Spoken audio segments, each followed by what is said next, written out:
하늘과 땅을 또한 이 온 만물을 지어주신 주님께서 또한 우리를 사랑하셔서 자신의 아들을 십자가에 못 박으시면서까지 우리에 대한 사랑을 증거해 주신 그 사랑을 이 시간 저희가 생각할 때에 주님께 감사 찬양을 주님께 진심으로 드립니다. 오늘 드리는 예배가 우리가 하나의 지식을 머릿속에 담는 그런 예배가 되지 않게 도와주시고 우리의 가슴으로 주님께 대한 감사와 경배를 드리며 온전히 온 마음과 삶을 들여 주님을 쫓아가고자 하는 그와 같은 거룩한 열정을 회복하는 예배가 될 수 있게 도와주시기 바랍니다. 특별히 오늘 성경 공부를 통해 우리가 하나님을 배울 때에 하나님이 지식적인 하나님이 아니시라 참으로 살아계시며 참으로 우리를 위해 경건한 지식들을 준비해 주신 하나님이신 것을 우리가 밝히 알 수 있게 도와주시기 바랍니다. 지식을 통해서 우리가 어떠한 것들을 교회에서 시비를 나누는 것이 아니라 지체를 세우며 주님을 더욱 알아가는 데에 도움이 될 수 있게 도와주십시오. 우리 주 예수님의 이름으로 기도드렸습니다. 아멘. 안녕하세요. 네, 오늘도 새로운 주를 주님께서 주셔서 경배드릴 수 있게 해주셨습니다. 오늘은 우리 구속사의 그 3강에 해당되는 두 번째 파트입니다. 우리 프린트물에서는 3강이라고 써있던 3이라고 써있는 부분에 27페이지부터 시작할 것 같습니다. 그 지난주에 우리 뭐 배웠는지 기억나시나요? 예, 전주 그랬습니다.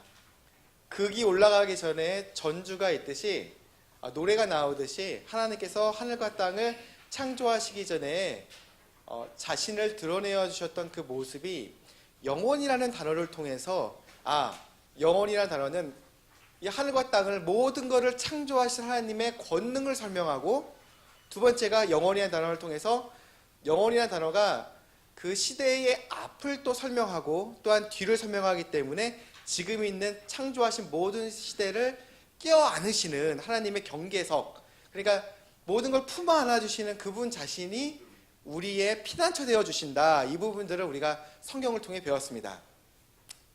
기억나시죠? 네, 기억나시죠? 네, 왜냐면 우리 이 부분들을 기억을 해야지 오늘 나갈 부분 또한 기억했을 때에 이해하게 될 수 있습니다. 또한 복음은 창세 이전에 주님의 계획이라 했습니다. 우리를 구원하신 게요, 우리가 죄를 지어가지고 쟤네 안 되겠네, 내가 쟤네들을 위해서 뭔가를 해줘야지, 그게 아니라 모든 것을 알고 계신 그 하나님께서 우리를 지으셨을 때 우리에게 정말 로봇처럼 사는 게 아니라 자유의지를 주셔서 자유롭게 살게 하고 싶으셨기 때문에, 만약에 그런다면은 죄를 지어서 죽을 수밖에 없을 거라는 것을 알고 계셨다는 거죠. 그럼에도 불구하고 우리를 사랑하셔서 지으셨다는 것은 자기 자신이 죽어주실 작정을 창세 이전에 가지셨음에도 불구하고 우리를 만들어주셨다 하는 그와 같은 사랑을 우리가 발견하게 된다. 복음의 계획은, 구속의 계획은 창세 이전에 주님이 계획하셨다 말씀하시고, 창세 후로부터 그것을 준비하셔서 우리를 위해 이 왕국을 주시려고 일하셨다. 우리가 이것을 밝히 배웠습니다. 다 기억나시죠? 네, 기억나시죠? 네. 그것 때문에 우리가 한번 생각해 보는 게, 피해가지 못하는 질문이 하나 생깁니다. 우리 세대주의라는 우리 말씀대로 믿는 그러한 믿음들을 하시는 목사님들, 또 많은 성도들 안에서 소위 말하는 재창조론이라는 것이 있죠. 예, 재창조론이라는 것이 있습니다. 이것을 갭 세오리라고도 하는데, 이 부분이 우리 같이 한번 마음을 좀 편안하게 내려놓고 참으로 이것이 성경적으로 하나님의 말씀에 비교했을 때 맞을지 그럴지에 대한 것을 한번 생각해 볼 필요가 있어요. 왜냐하면 우리가 지금 창세 이전의 하나님의 모습에 대한 것이 구속이라는 단어, 그러니까 하나님께서 자신의 아들을 주시려고, 그러니까 우리를 위해서 대속물로 주시려고 이 성경에 대한 기록들을 써주셨다는 것을 우리가 밝히 보지 않았습니까? 그렇기 때문에 이 모든 것의 틀들이 구속이었기 때문에 거기에 만약에 끼워 맞춰 본다면 재창조론이 맞을지를 한번 생각해 보길 바랍니다. 단지 누군가가 주장했기 때문에 우리가 그걸 믿는 건 아니죠. 성경이 말하는 걸 우리는 믿는 사람들이기 때문에 한번 하나님의 말씀대로 한번 비교해 볼 수 있는 시간을 가졌으면 좋겠습니다. 이런 얘기를 했을 때 너무 좀 저 형제가 뭐를 말하려나 하는 눈빛으로 바라보지 마시고 같이 우리 좀 편안한 마음으로 한번 봐봤으면 좋겠습니다. 먼저 생각해야 될 것이 있습니다. 성경은 분명히 모형적이고 어떤 비유적인 것들로 설명한 부분도 있지만 문자적으로 설명한 것들이 있다는 것이죠. 그렇다면 여러분 한번 두 개 중에 한번 어느 것이 중요할지 한번 생각해 보시기 바랍니다. 비유나 모형적인 것과 문자적으로 분명히 설명하는 것과 어느 것이 더 중요해 보입니까? 우리가 딱 들었을 때요. 문자적인 것이죠. 왜냐하면 비유나 모형이라는 것은 무엇인가를 설명하기 위한 예들이었기 때문에 결국 비유나 모형을 통해서 하나님이 뭐를 말씀하시고자 하셨느냐를 알아보는 게 중요하다는 거예요. 성경에서도 우리가 잘 아는 우리 침례에 대한 교리들이 분명히 성경에 있습니다. 근데 침례라는 것은 우리가 침례교회 다니니까 침례라는 것이 무엇을 말합니까? 예수 그리스도의 죽으심과 묻히심과 또한 부활하심, 그것을 설명하는 게 침례라는 거예요. 물속에 사람이 꼬르륵 잠겼을 때에는 예수님이 죄인들을 위해 죽으셔서 정말 이처럼 묻히셨다, 죽어주셨다, 묻히셨다.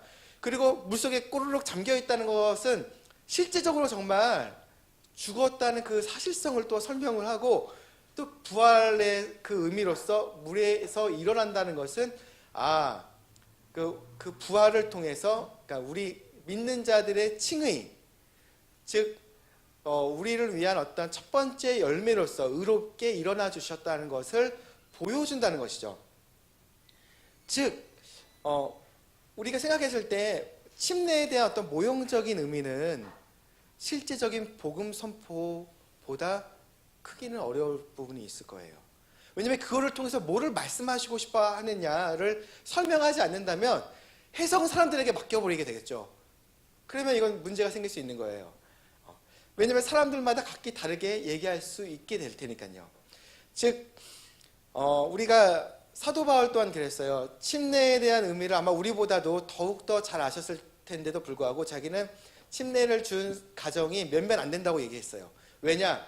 자신의 부르심이 복음 선포를 위한 것인데 혹시라도 사람들에게 침례를 줬더니 사람들이 나는 바울에게 침례를 받았어, 혹은 난 누구에게 침례를 받았어, 그와 같이 이야기 나오는 것을 그는 원치 않았다는 거예요. 말 그대로 십자가의 그 복음이 무효가 되지 않게 하려고 하는 그와 같은 노력은 모든 경건한 그리스도인들이 추구하는 바일 것입니다. 그렇죠, 여러분? 예, 저 또한 그럽니다. 그렇다면은 한번 생각해야 될 게 이와 같이 어려운 주제에 들어가기 전에 먼저 생각해야 될 것이 이것입니다. 그렇다면은 우리가 말하고자 하는 그와 같은 연구하고자 하는 주제가 내용을 하나 발견했다고 생각해 보세요. 그러면 그것이 진리와 얼마만큼 가까운지, 즉 성경이 말하는 주제와 얼마만큼 가까운지 혹은 먼지를 통해서 이것이 성경에서 말하는 중요한 것인지, 하나님의 강조하는 것인지 혹은 조금 거리감이 있는 것인지를 우리는 알 수 있게 된다는 것이죠. 즉 우리가 그런 거죠. 우리가 요리를 할 때 맛있는 스테이크 집에 갔어요. 스테이크 집에 갔는데 고기는 안 먹고 만약에 고기가 크게 있다 하더라도 나는 이 파프리카가 좋아 하면서 파프리카가 먹는다면은 스테이크 집에 갈 이유가 없죠, 여러분. 예, 동일할 거예요. 성경에서의 주제는 분명히 있어요. 우리가 전에도 본 것처럼 그 하나님의 찬송받으신 하나님의 영광스러운 복음에 따라 율법을 주셨고 또한 건전한 교리를 주셨다고 성경에 분명히 말을 했었습니다. 즉 성경에서의 틀들은 즉 예수 그리스도를 이 땅에 보내시고자 하시는, 그걸 통해 사람을 구원하시고 자신의 왕국을 이루시는 하나님의 거대한 계획들 안에 그것이 들어가 있다는 거예요. 주제와 가까움과 뭔가를 통해서 우리는 그 내용들이 가까운지 뭔지를 알아볼 수 있게 됩니다. 사물과 그림자 중에 무엇이 가까울까요? 분명히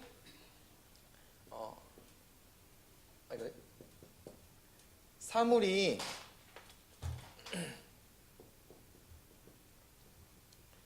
그림자보다는 중요할 것입니다.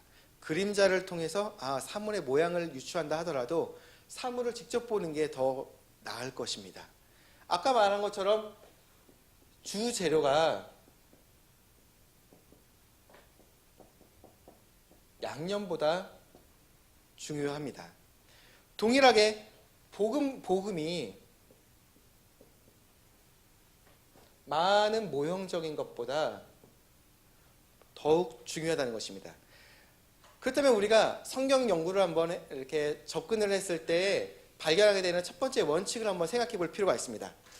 우리가 성경 연구를 할 때 성경이 분명히 말씀하시기를 문자적으로 그것을 바르게 나누라고 성경은 말씀하셨기 때문에 우리가 단어들이 나옵니다. 단어. 근데 단어보다 더 중요한 것은 단어들에 모여져 있는 문장이라는 거예요. 그렇죠. 단어들을 통해서 문장을 해서 설명을 하니까요. 근데 문장보다 더 중요한 것은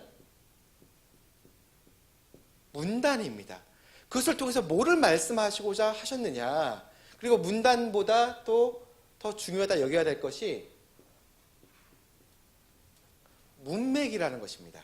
그렇죠. 만약에 문맥과 상관없이 단어들만 조합만 몇 개를 띄워가지고 야 이거는 이렇게 설명하는 거야 라고 누군가 말한다면 문맥의 의미와 다르다면 이것은 그 사람의 주장이 그리 좋은 주장이라고 여길 수는 없습니다. 예.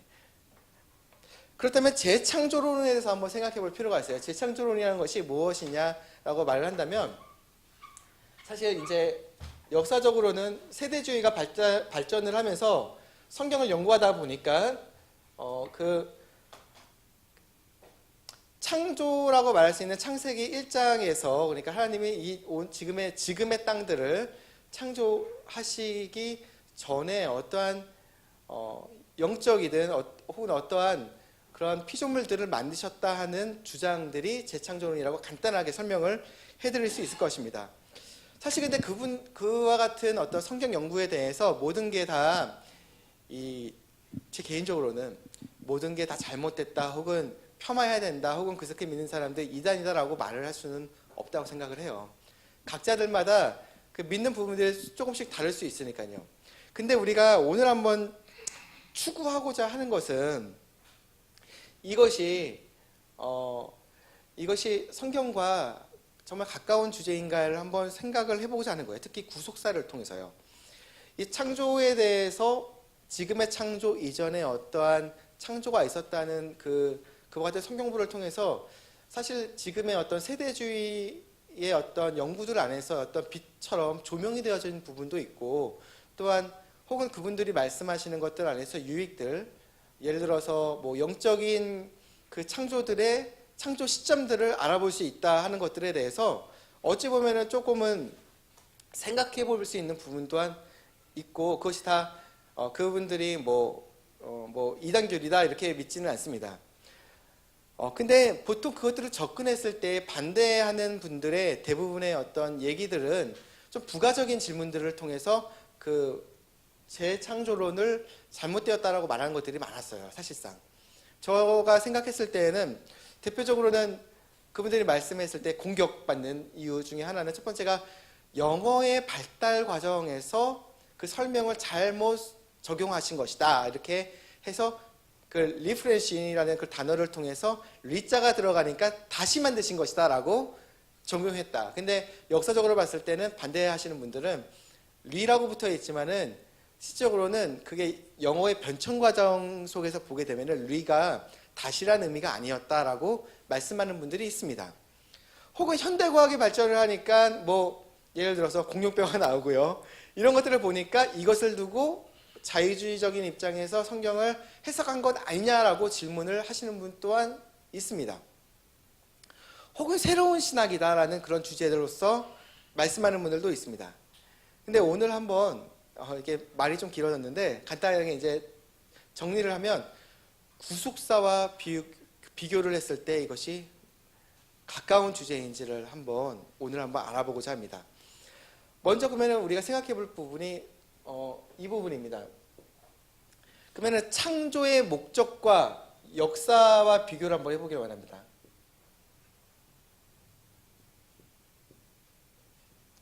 하나님께서는 분명히 이 땅을 또 하늘을 창조하셨을 때에 목적이 있다고 말씀하셨습니다. 그리고 그것을 이뤄나가시는 역사를 행하셨다고 말씀을 하신다는 것이죠.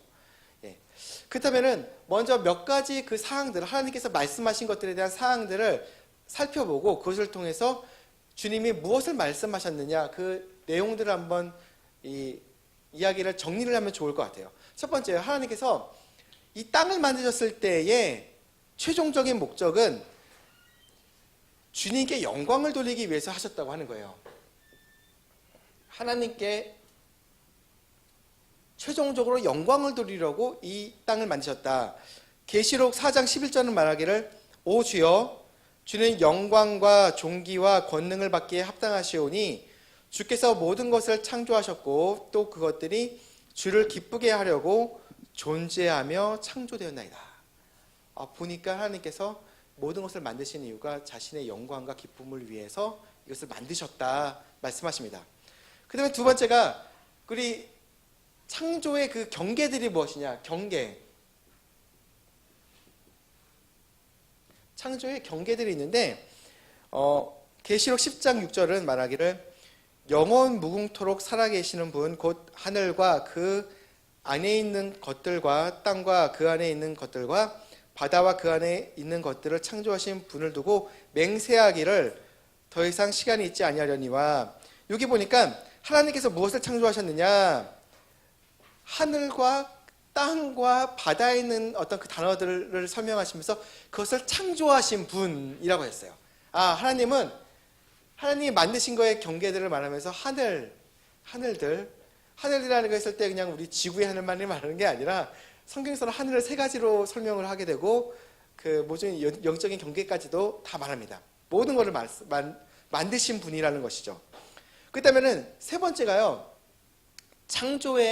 처음에 창조에 누가 참여하셨는가? 세 번째가 아들 하나님 예수님과 떼어놓을 수가 없다는 거예요. 왜냐하면 우리가 잘 알다시피 요한복음 1장에서부터 1장 내용을 보면 하나님 예수님께서 그 창조에 참여하시고 또 그분이 만드시지 않은 것이 없고 그분이 하나님이셨다. 말씀이라 불리셨던 예수님이 하나님이시고 모든 것을 만드신 하나님이시다. 즉 예수님과 떼어놓을 수 없다는 거예요. 예수님과. 그리고 네 번째가 창조의 이유가 왜 이걸 만드셨느냐 했을 때에는 말하기를 이사야서 45장 18절은 하늘들을 창조한 주가 이같이 말하노라. 하나님은 친히 땅을 조성하고 만들고 견고하게 하였을 때 땅을 헛되이 창조하지 아니하고 사람이 거주하도록 조성하니라. 왜 만드셨다고요? 사람이 거주하게 하려고 만드셨대요. 그렇죠. 사람의 창조와 떼어놓지 않으셨다는 거예요. 왜냐? 이것은 어떻게 보면 아들이신 예수 그리스도께서 이 땅에 내려오신 그 말씀으로서에 대한 부분들은 어쩌면 육체를 입고 이 땅에 내려오셨다는 부분을 또 설명을 하기 때문에 이 땅에서 하나님께서 창조하신 사람의 창조 이유가 있으니까 그 아들이 육체를 입고 이 땅에 내려오셨겠죠. 이 부분들이 이어져 있다는 것을 우리가 생각해 보게 됩니다. 그 다음에 정리를 한번 해보시기 바랍니다. 이 네 가지를 통해서 한번 정리를 해보게 되면 먼저 우리가 영혼이란 단어를 통해서 하나님께서 이 하늘과 땅 모든 것을 창조하셨을 때에 이 세상을 품으시고 이 모든 것을 만드신 이가 하나님 자신이라는 것을 말했다는 것이죠. 즉 하나님의 영원이란 단어를 통해서 창조 전후를 안으셔서 지금의 것들을 품어 안으신 게 자신이다. 즉 앞에 뭐가 있다는 거, 뒤에 뭐가 있다는 거 하나님은 말씀하신 적이 없어요. 왜냐하면 그 창조에 대한 앞을 말하는 단어는 영원이고 뒤를 말하는 단어가 영원이기 때문이라는 것이죠. 그러면 두 번째는 사람 이외의 다른 것을 위해서 이 땅을 주셨다고 말씀하시나요? 아니죠. 이 땅을 조성했었던 이유가 사람을 위해서 이 땅을 조성했다고 말합니다. 사람의 거주와 더불어서 설명하셨다는 거예요. 이 창조에 대한 이 땅에 대한 창조는 사람의 거주와 이유가 분명히 있다는 거예요. 그거 말고 헛되이 창조하지 않으셨다고 성경은 분명히 말했습니다. 또 세 번째는 이전에 다른 피조물로 인해서 이 땅을 만드시거나 주셨다는 이유를 성경은 말한 적이 없다는 거예요.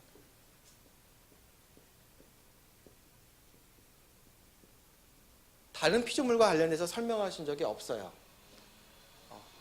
예를 들어서 누군가 얘기할 수 있겠죠. 혹시라도 근데 앞에 그처럼 만드신다면 다른 피조물이 혹은 영적인 어떤 것들을 지경을 주셨다고 했고 거기서 뭐 반란이 생겨가지고 그 무슨 것을 물로 덮으시고 그렇게 한 게 아니십니까? 라고 설명을 한다면 근데 문제가 생겨요.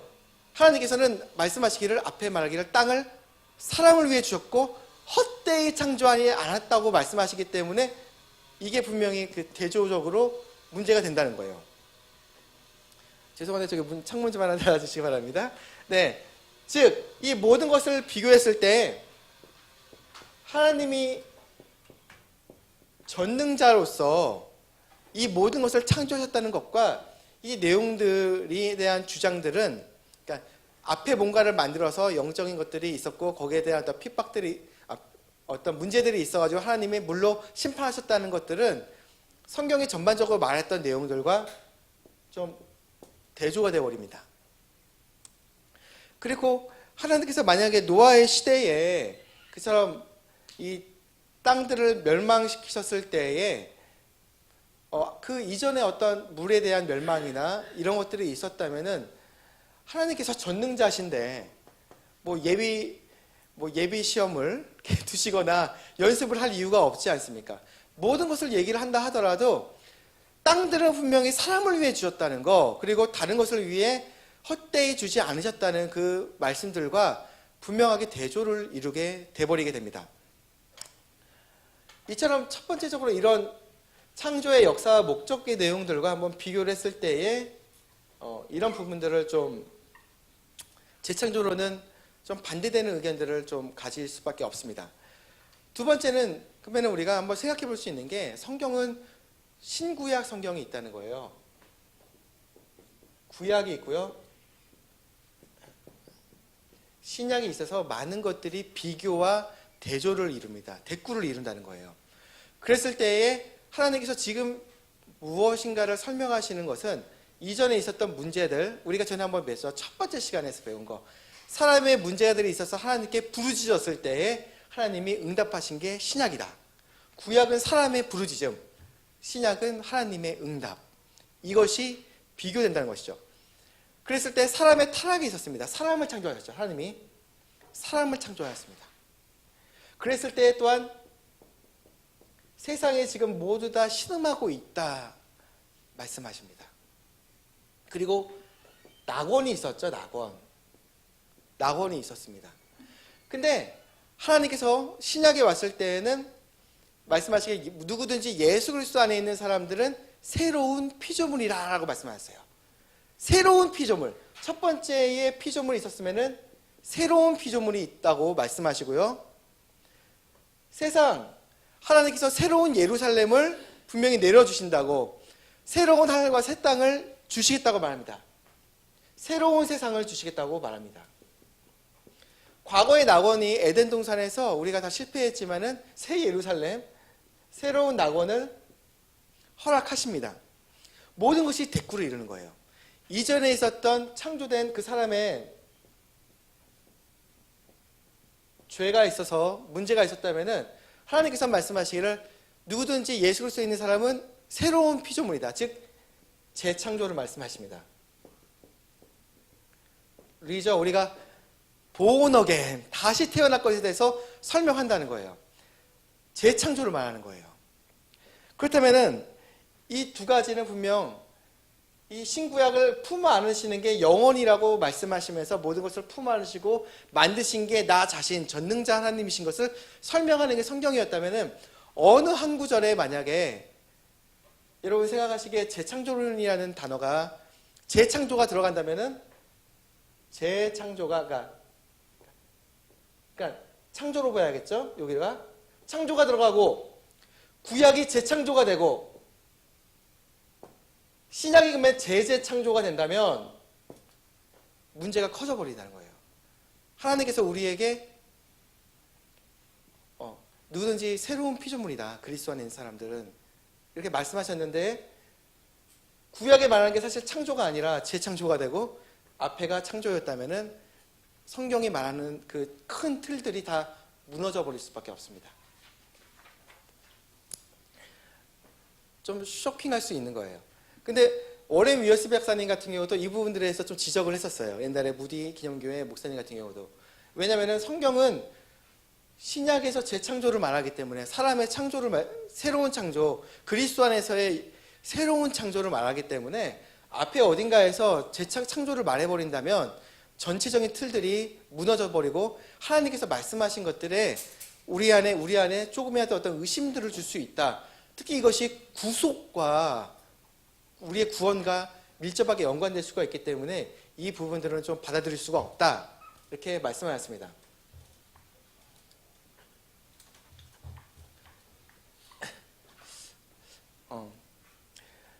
즉 돌담이 분명히 견고하게 좌우 대칭을 이뤄서 오른쪽과 왼쪽을 이뤄서 세워져 있는 돌담이 있을 때 어느 한 곳에 대칭이 안 맞았다 해서 한쪽에다가 새로운 것들을 다시 빼서 붙여놓는다면 전체가 무너질 수가 있습니다. 성경은 분명히 두 개의 책이 붙어져서 온전한 하나를 이룹니다. 구약과 신약이요. 이 부분에 어느 한 곳에 좀 뭔가를 끼워넣는다는 것은 어찌 보면 성경적이라는 것보다는 사람의 창의적인 발상이라고 말할 수 있을 것입니다. 이번에 그러면은 어떤 신구약의 대조를 통해서 한번 생각을 했다면 세 번째를 한번 생각해 보는 거예요. 세 번째는 사실 이게 비슷해 이것의 연장인데 창조에 대한 내용들이 창세기 1장과 요한복음 분명히 1장은 큰 그 비교와 대조를 이루고 있다는 것을 우리는 잘 알고 있습니다. 왜냐? 성경이 분명 앞에서의 첫 번째 창조를 말하고 근데 그것을 창조하신 이가 예수 그리스도셔서 이 재창조를 그러니까 사람의 이 새로운 그리스도 안에서의 그 새로운 피조물로서의 영향을 주시기 위해서 이 땅에 내려오신 것이 신약에서 말씀하시기 때문이라는 것이죠. 그런데 만약에 이 안에 무엇인가를 껴넣게 된다면 특히 이 스포트라이트 받는 부분 하나님께서 영혼이라는 것을 통해서 이전에 아무것도 없었기 때문에 이 모든 것을 창조하신 이가 나 자신이라고 말씀하실 수 있는 선언적인 설명들 창세기 1장이나 요한복음 1장적인 그런 부분에 말 그대로 잡음이 낄 수 있는 거예요. 잡음이. 하나님 자신이 모든 것을 창조하였다는 그 설명들에 창조에 대한 설명에 잡음이 껴버릴 수 있다는 것이죠. 성경은 분명히 어떠한 하나의 선율과 같이 분명히 이것이 하나의 곡조를 이루는 부분들이 있습니다. 특히 창조 이전에 대한 부분은 누군가가 그 앞에 있었다면 하나님이 그거를 창조한 일을 두고 하나님이라고 말할 수 있겠죠. 하나님이 아니라 다른 일을요. 근데 유일하게 하나님만 계셨다는 것을 성경은 말하기 때문에 이런 부분에서 또 어떤 창조를 설명하는 부분들에 있어서 생각해 볼 수가 있고 네 번째가 성경의 어떤 문법적인 것을 한번 생각해 볼 수가 있어요. 문법. 창세기 1장에서 1장 1절에서 하나님께서 처음에 하늘과 땅을 창조하시니라 이렇게 말씀하셨죠. 그리고 2절부터는 쭉 무엇을 창조했는지 설명하고 계십니다. 여러 가지 히브리 어떤 문법들이 있는데 그 중에 좀 한 가지를 좀 설명을 해드리고 싶어요. 아마 이것을 지금 아니면 또 설명할 길이 별로 없을 것 같아서 히브리 안에서 여러 가지 그 문법적인 방법 중에 하나이라는 거예요. 예를 들어서 그 중에 제가 32페이지를 한번 보게 되면은 몇 가지를 한번 했습니다. 한번 잠깐 예외적이긴 하지만은 부록이라고 썼습니다. 성경의 히브리 문학에 몇 가지 표현 방법들이 있어요. 근데 이걸 어떤 성경적인 표현 방법들을 벗어나서 이것은 다른 것이다 라고 말하는 건 조금 이상할 수 있어요. 대표적인 게 창세기 1장에서요. 1절에서는 그죠. 어떤 선언적인 설명을 하세요. 선언을 하는 것이죠. 하늘과 땅을 하나님이 창조하셨다 처음에. 그리고 2절부터 뭐를 창조하셨는지를 쭉 설명하는 거예요. 근데 동일한 비슷한 어떤 모습들이 마태복음 1장에도 있어요. 마태복음 1장 보니까 1절에 보니까 아브라함의 자손이시오 다윗의 자손이신 예수 그리스도의 세대에 대한 책이라. 예수님이 아브라함의 자손, 다윗의 자손이시래요.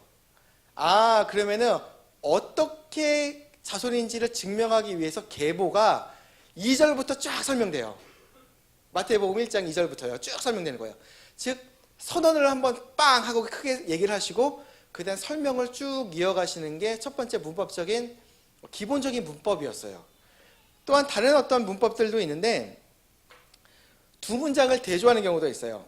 예를 들어서 A가 있고 B가 있고 C가 있고 D가 있다라고 말하는 것은 A와 C가 이어져 있고 B와 D가 이어져 있다고 말하는 거예요. 약간은 두 개를 나눌 수 있는 것이죠.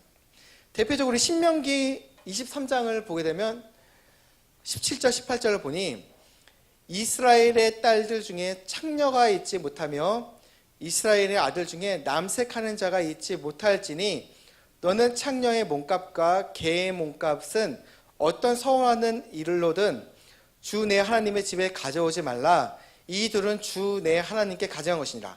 여기 보니까 창녀, 그 다음에 남색하는 자, 그죠? 창녀로 인해서 얻은 소득, 돈, 그리고 개를 판 돈이다. 개를 판 돈이다라고 말씀하시면서 남색하는 것이 개를 판 돈으로서 하나님이 비유를 하시면서 굉장히 가증한 것으로 여기신다는 것을 설명하시고, 창녀는 앞에서 창녀를 짓을 해서 얻은 돈이라고 해서 두 개가 이처럼 대꾸를 이루는 것을 우리가 분명히 보게 된다는 것이죠. 이것을 벗어나가지고 다르게 설명하기가 어려운 거예요. 왜냐면 어떤 성경에 되게 많은 부분들이 이와 같은 것들이 있으니까요. 또한 성경은 또 문법 중에 반복을 하는 책이에요. 성경은요. 단어의 반복도 있습니다. 샬롬 샬롬, 평화 평화. 이것은 완전한 평화 말하고요. 진실로 진실로 내가 너희에게 이르노니. 이거는 정말 진실로 내가 너희에게 이른다는 거예요. 두 가지 단어가 했을 때 그냥 진실로 진실로가 아니라 그 히브리에서는요, 두 단어가 반복이 된다는 거는요, 그 두 단어의 조합보다 1 플러스 1은 2가 아니라 1 플러스 1은 3이나 4를 설명하는 거예요. 더 큰 강조를 얘기할 때 반복을 한다. 문장을 반복하기도 합니다.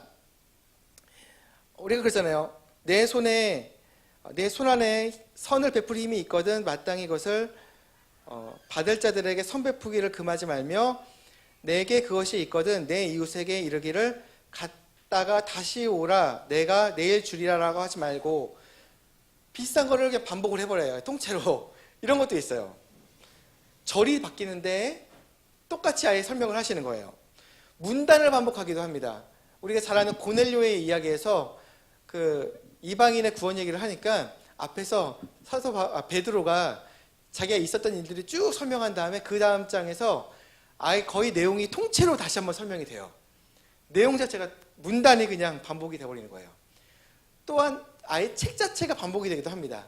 성경은 신명기를 기억하기 위한 책, 다시 주는 책이라고도 설명한다는 것이죠. 우리가 다시 한번 보면 30페이지로 돌아와서 여러 가지 조금 다른 얘기들을 했는데, 문법적인 것 중에 첫 번째 문법, 창세기 1장에서는 큰 선언적인 명제를 딱 던지시고 무엇을 창조하셨는지를 설명하셨다는 거죠. 마태복음 같은 경우도 동일한 거예요. 예수님이 아브라함과 다윗의 자손으로서의 라는 걸 증명하기 위해 그와 같은 분이시다라고 말씀하시고 문법적으로 설명했다는 거예요. 그랬을 때 1장에서는 하나님의 창조를 하시고, 그러니까 재창조론자들은 1장 1절은 창조하시고 1장 2절에서는 재창조로서 설명을 해요. 왜냐? 거기 보니까 땅은 형태가 없고 비어 있었다라고 말을 하면서, 형태가 없고 비어 있다는 것 자체가 땅이 있었다는 거 아니냐? 그러면 그 땅은 누가 만든 거냐? 이전에 주님이 만드신 게 아니냐? 그렇다면은 1장 1절과 1장 2절 사이에 갭이 있다라고 말을 하거든요. 근데 우리가 한번 생각해 봤던 게, 세상에서의 과학자들이 말하는 어떤 양자역학도 한번 생각을 한번 하면서 하나님은 도대체 어떠한 분이시냐? 우리와 우리의 어떤 존재와 비교했을 때 어떠한 분이신가? 한번 생각해 볼 기회를 제가 드렸습니다. 하나님은요, 말 그대로 우리의 모든 것에 모든 것 되어주신다는 거예요. 우리가 숨쉬고 살아있는 것 자체에 우리에게 생명을 주셨기 때문만이 아니라 존재 자체가 양자역학에서는 물질과 비물질의 차이는 오직 균형 잡힐 어떠한 힘이 있는 거, 그게 물질이고 그게 없는 게 비물질이다. 즉 하나님은 모든 것을 붙잡고 계시기 때문에 우리의 존재 자체도 하나님이 창조하셨기 때문에 미리 전에 땅에 있었고 그것을 가지고 만드신 게 아니라 말씀으로 가지고 자기 자신이 만드셨기 때문에 우리의 존재의 유일한 이유는 하나님이시다. 그렇기 때문에 우리가 1장 1절과 1장 2절을 한번 비유했을 때 세 가지 한번 생각해 볼 수 있는 거예요.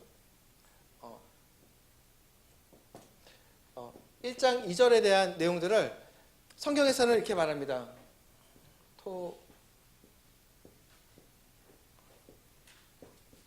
조금 어려운 말을 했는데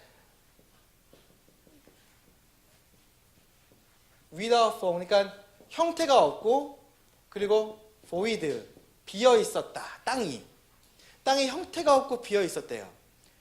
근데 그것이 한번 생각해 보셔야 될 게 하나님께서 창조를 지금 만드시는 입장이신 거예요. 그랬을 때 경계에 대한 부분들은 창조에 대한 경계에 대한 큰 틀들은 분명히 하늘이었을 거예요. 하늘 안에 지구를 만드신 거니까요. 그래서 창조를 하실 때에 우리에게 지금 있는 우리에게 설명하시기 위해서 땅에 대해서 설명했을 때 하신다고 해서 그것이 미리 존재했다라고 말하기는 어려울 부분이 있어요. 왜냐하면 실제 존재라는 것은 하나님이 만드셨기 때문에 있는 것이 아니라 하나님이 부르셨기 때문에 있는 거예요. 왜냐, 약간 신학적인 부분인데 하나님이 없는 것도 있다라고 말씀하시면 있는 거예요. 우리가 사람들 보기에는 우리가 죽을지언정 육체는 사라진다 하더라도 하나님은 잠잔다, 아브라함이 여전히 있다라고 말씀하실 수 있는 게, 그가 여전히 살아있다라고 말씀하실 수 있는 게 하나님이시기 때문인 거예요. 하나님이 거론하시고 말씀하시는 게 실제 존재라는 거. 그랬을 때 땅이 비어있고 형태가 없다는 것 자체가 존재로서 하나님이 그 단어를 거론했다고 해서 실제적으로 이전에 만들어졌다고 말씀하는 것 자체가 다 받아들이지 않을 수도 있다는 거. 두 번째가 비어있고 형태가 없었다는 거예요. 그래서 어찌 보면은 이것은 형태적인 부분으로 사람 눈에 보이기에 비어있고 형태가 없다는 게 아니라 물질의 존재 자체가 비어있고 형태가 없다, 물질이 아니라 비물질에 대한 상태로서 설명할 수도 있다는 거 생각이 될 수가 있고요. 세 번째가 또한 그런 거예요.